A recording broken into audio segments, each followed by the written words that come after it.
and go to New, Java Project. And we can just call this Java underscore basics for now. And you'll notice that the Java runtime environment is 1.8. That's okay. You can choose to go with 1.9 like I showed you in the installation section, or you can stick with Java 8. It doesn't matter for the purposes of learning to program in Java.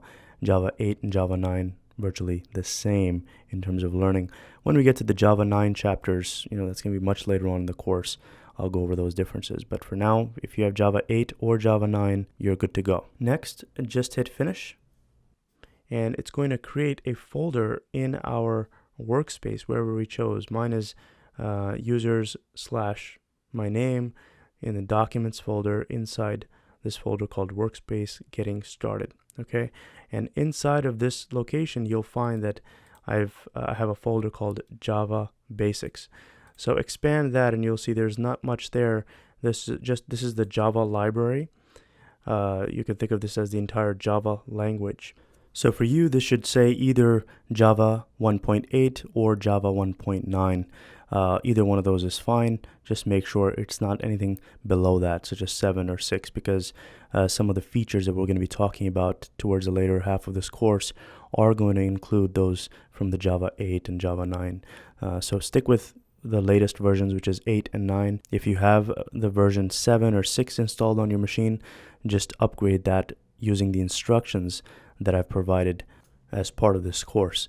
In the first section, I talk about how to install Java 8 and Java 9. So make sure you check out those videos for your operating system. I've got a video for the Mac operating system as well as Windows operating system. So check those relevant videos out for yourself and get your environment up to date, either Java 8 or Java 9. Make sure you're using one of these versions. So moving on, inside of the source folder is where we're going to have our code. So I'm just going to right click this project, right click there and go to new, and we're going to create a new package. And the package by default, it's giving this to be the project name Java underscore basics, because this is the first package of this project. So I'll leave that as the default. And throughout the course, I'll be creating different packages and different projects. So you're going to get plenty of practice doing that. So for now, I'm just going to hit finish here. And this is our package. Now, a package is just a folder in the file system. Okay. We have this Java Basics folder, which is located in Workspace Getting Started. I can open that directory here. And that's this guy right here. This is the project. If I click it, it has 2 folders in there. We're going to get into all kinds of details of what these folders are. But if you navigate over to SRC folder, this is another Java Basics folder. This is the package that we've created right here. All right. So I just want you to keep in mind that all these fancy terms, that's all it is a folder. A package is a folder. So remember, in the first lesson, I went over what is a class. A class is a place where you can define your methods, instructions to the computer on what to do. So I'm going to right click here and go to new class, and I'm going to name this class hello with an uppercase first letter. That H should be capital. Okay, that's a naming convention that I want you to follow in this course. Whenever you create a class, you want to make sure that the first letter of that class name is capitalized. And that's a standard you'll find across the industry. The next thing we want to do is select this option right here. Notice it's saying which method stubs would you like to create, and we want to have this checked. Okay, and this is actually going to be the starting point of our Java application. The Java application starts somewhere, and it starts from this method called main. So I'm going to hit finish there. This is the method that every Java application starts from. Okay, the name of this method is called main, and you need this. Without it, this program will not run. So right now, if I right click and go to run as, we have an option of selecting Java application. All right, I right click this class and I go down here, browse down to run as, and clicked on Java application. When I click it, it runs the application. Now it doesn't do anything, but it did successfully run our application. Another option we have is to press this play button, okay?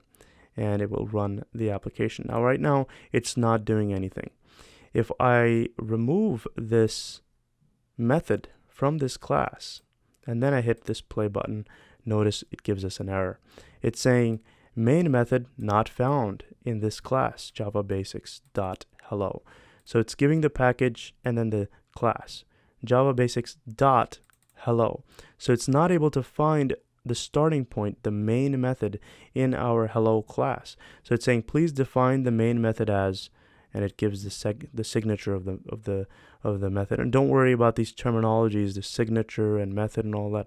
We're going to go into great detail about what exactly each one of those terms means. But basically, we need this line of code for this application to run successfully. And now if I hit the play button, notice that it's working just fine. Now, anyone that's learning to program, the first exercise in any language that you're trying to learn is to print something to the screen. So I'm going to stick with that convention. I'm going to teach you how to print the words hello world to the screen. So just follow along as I type. We're going to need the word system with a capital S .out.println, and then we give the words hello world in these parentheses surrounded by quotes. Every Java statement should end with a semicolon. Notice it's giving this little X mark. If I click it, or just hover my mouse over it rather, it's saying syntax error. Insert semicolon. Okay, we need to insert that semicolon to complete the statement. So let's insert that, and notice that error is gone. Okay, so now this is a valid Java statement right here. Okay, and it's going to print to the screen. Now we're going to get into all kinds of details about what is system, what is out, what's going on here, right? But this is the canonical example of how to print something to the screen. And when newcomers are introduced to any programming language, this is typically the first exercise that they take on. And we did the same thing here. We learned how to print something to the screen. So now just hit the play button and notice that the word, the hello world statement is printed to the screen. Okay, and we can print anything you want. Hello there, and you just hit the play button. It's going to print that to the screen. Okay, so this was our first program that we wrote in Java. So congratulations if you made it this far. We have a lot to cover, but this is the starting point. Okay, the main thing in any Java application is the starting point, and we need this main method defined in our class. So without this method, I cannot run this as a Java application. I need this method. And when we created that class, it gave us an option of selecting. I'll do that again as an exercise. We right click here, go to new, and click on class, and we name our class with a capital letter. So I'm going to just say test. So this class name is test.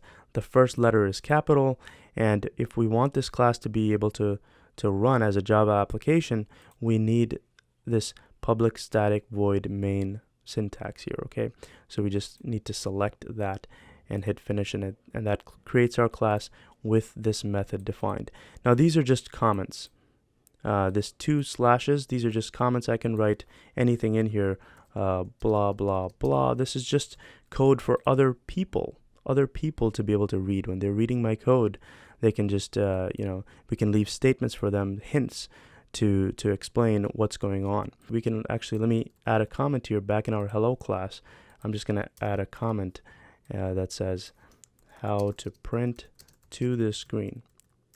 Okay, now the computer doesn't understand this statement because it's commented. This is a comment to a human being that reads our code. The computer understands this. Okay, so these 2 slashes signify a comment to another human being that's reading our code. If I get rid of that, notice that the Java interpreter is going to complain. It's going to say, hey, I don't understand this syntax because this is not valid Java code. So make sure that any notes that you want to add to your code, you just add these 2 forward slashes, and that will be comments that you can leave and make other people's lives easier that are going to read your code, okay? And as well as your life easier, you want to make sure you leave comments in your code as you code along, because looking at the code later, it's going to make a lot more sense. So this test class, this was just an example of how to add the main method again. I wanted to review it.